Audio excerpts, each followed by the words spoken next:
Selamat pagi semuanya. Baiklah, sebelum kita memulai pembelajaran kita hari ini, Ketua kelas tolong pimpin berdoa. Amin. Baiklah, materi kita kali ini adalah tentang koloid. Apa sih itu koloid? Koloid adalah suatu campuran zat heterogen antara dua zat atau lebih, di mana partikel-partikel zat yang berukuran koloid tersebar merata dalam zat lain. Nah, ukuran koloid ini hanya berkisar antara 1 sampai 100 nanometer saja. Contohnya adalah mayones dan cat. Nah, sistem koloid dalam pengelompokan campurannya itu apa aja sih? Sistem koloid ini adalah suatu campuran yang keadaannya terletak di antara campuran homogen dan heterogen. Dengan kata lain, campuran koloid merupakan bentuk peralihan campuran dari heterogen menjadi homogen. Pada dasarnya, campuran koloid itu bersifat homogen dan unsur-unsur pembentuk campuran itu sudah menyatu dan sulit dibedakan. Hanya saja, campuran itu tidak dibentuk oleh sebaran-sebaran molekuler, melainkan berupa gabungan dari beberapa molekul.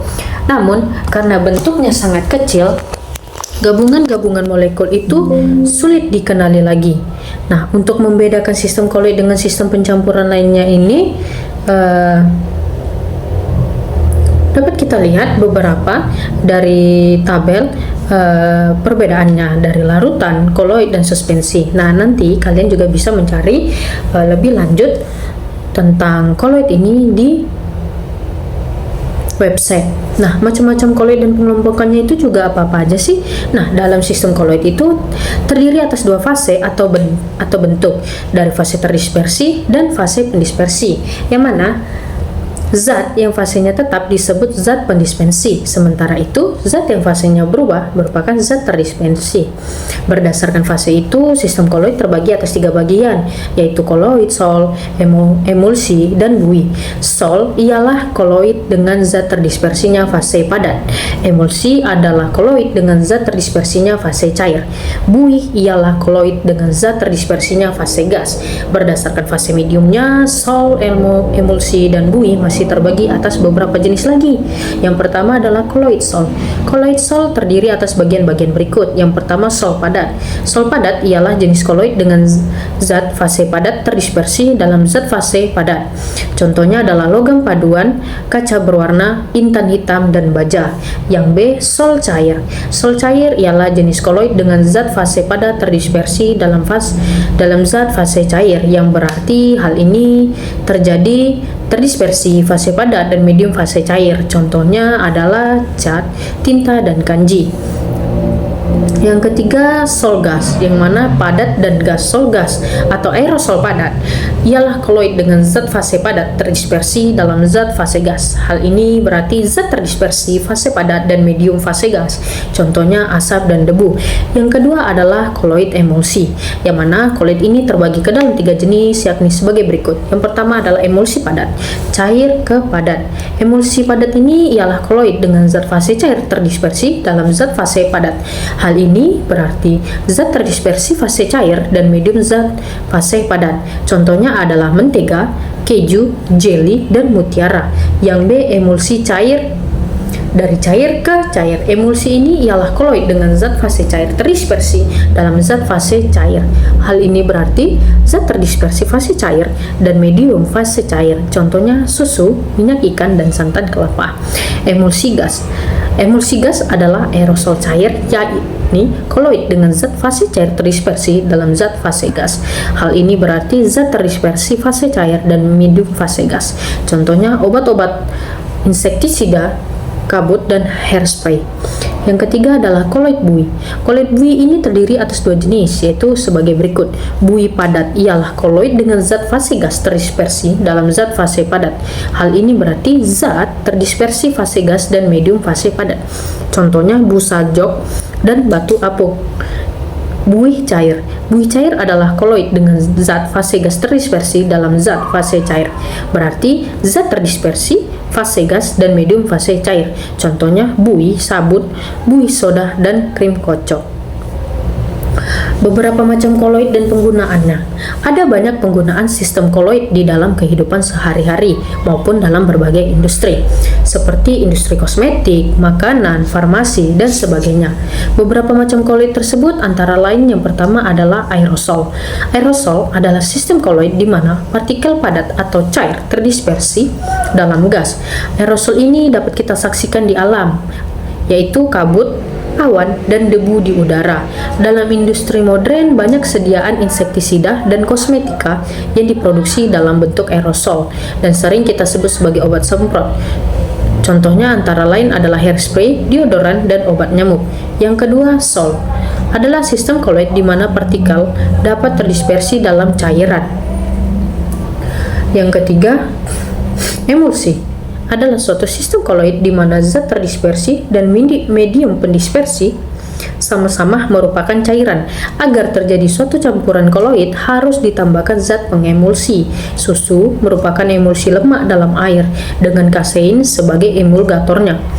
Obat-obatan yang tidak larut dalam air banyak yang dibuat dan dipanaskan dalam bentuk emulsi.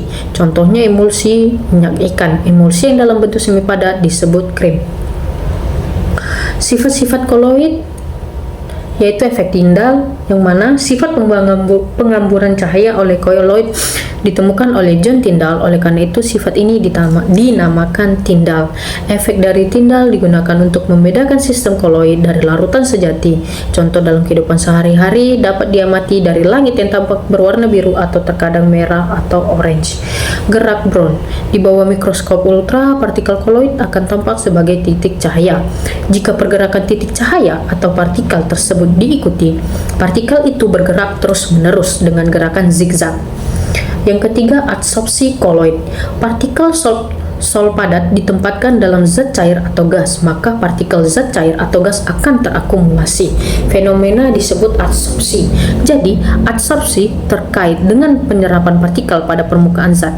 Partikel koloid sol memiliki kemampuan untuk mengadsorpsi partikel pendispersi pada permukaannya. Daya adsorpsi partikel koloid tergolong besar karena partikelnya memberikan sesuatu permukaan yang luas. Sifat ini telah digunakan dalam berbagai proses seperti penjernihan air. Yang keempat, muatan koloid sel, di mana sifat koloid terpenting adalah muatan partikel koloidnya. Semua partikel koloid memiliki muatan sejenis positif dan negatif, maka terdapat gaya tolak-menolak antara partikel koloid. Yang kelima, pembuatan koloid sol. Pembuatannya di mana ukuran partikel koloid berada di antara partikel larutan dan suspensi. Karena itu, cara pembuatannya dapat dilakukan dengan memperbesar partikel larutan atau memperkecil partikel suspensi. Maka dari itu, ada dua metode dasar dalam pembuatan sistem koloid sol, yaitu yang pertama, metode kondensasi, yang merupakan metode bergabungnya partikel-partikel kecil larutan sejati yang membentuk partikel-partikel berukuran koloid. Yang kedua, metode dispersi, yang merupakan metode dipecahnya partikel-partikel besar sehingga menjadi partikel-partikel berukuran koloid. Yang keenam, pemurnian koloid sel. Seringkali terdapat zat-zat terlarut yang tidak diinginkan dalam pembuatan suatu sistem koloid. Partikel-partikel tersebut haruslah dihilangkan atau dimurnikan guna menjaga kestabilan koloid. Ada beberapa metode pemurnian yang dapat digunakan, yaitu 1. Dialisis adalah proses pemurnian partikel koloid dari muatan-muatan yang menempel pada permukaannya. Yang kedua, elektrodialisis. Pada dasarnya, proses ini adalah proses dialisis di bawah pengaruh medan listrik. Yang ketiga, penyaring udara. Partikel-partikel koloid tidak dapat disaring biasa seperti kertas saring karena pori-pori kertas saring terlalu besar dibandingkan ukuran partikel-partikel tersebut. Yang ketujuh, koloid dalam kehidupan kita sehari-hari. Nah, sifat karakteristik koloid yang penting yaitu sangat bermanfaat untuk mencampur zat-zat yang tidak dapat saling melarutkan secara homogen dan bersifat stabil untuk produksi skala besar. Oleh karena sifat tersebut, sistem koloid menjadi banyak kita jumpai dalam industri. Tetapi selain industri, sistem koloid juga dapat banyak kita temui dalam kehidupan kita sehari-hari. Kesimpulan dari materi kita hari ini, koloid adalah suatu campuran zat heterogen antara dua zat atau lebih, di mana partikel-partikel zat yang berukuran koloid tersebar merata dalam zat lain. Sistem koloid adalah suatu campuran yang keadaannya terletak di antara campuran homogen dan heterogen. Sistem koloid terdiri atas dua fase, yakni fase terdispersi dan fase pendispersi. Zat yang fasenya tetap disebut zat pendispersi, sementara itu zat yang fasenya berubah merupakan zat terdispersi. Sifat-sifat koloid yaitu efek Tyndall, gerak Brown, adsorpsi koloid, muatan kolesterol, koagulasi, dan koloid pelindung.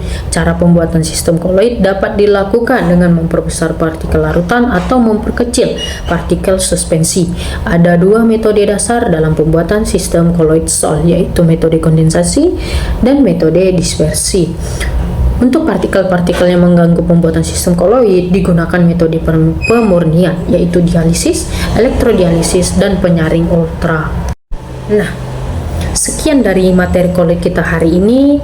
Terima kasih saya ucapkan kepada siswa-siswa yang telah mendengarkan.